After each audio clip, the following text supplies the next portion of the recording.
Children's imagination.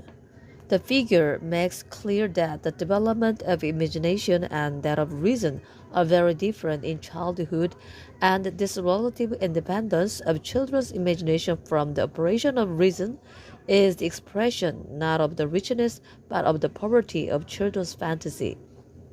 The child can imagine vastly less than the adult, but he has greater faith in the products of his imagination and controls them less, and thus imagination.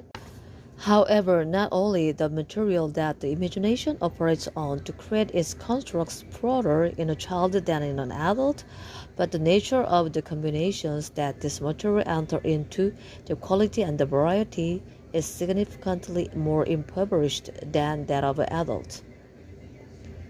Of all the types of relationship to reality we listed above, a child's imagination is equal to that of an adult only with regard to the first, that is, the reality of the elements it uses for its constructions. In addition, the actual emotional roots of the child's imagination are as strong as those of the adult. As for all the other types of association, it should be noted that this developed only over the years, very slowly and very gradually. From the point where the two curves, imagination and reason, meet at point M, the further development of the imagination proceeds in parallel to the development of reason axle, as line MN shows.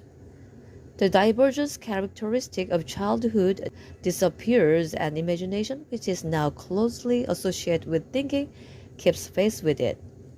Both of these intellectual forms, right reboot, now confront each other as rival forces. The imagination continues to operate, but undergoes a preliminary transformation involving adaptation to rational requirements.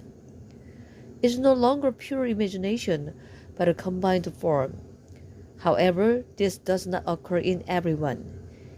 In many people, development takes another path, and this is depicted in the graph by curve MN, which falls rapidly, indicating a decrease or curtailment of the imagination. Creative imagination diminishes.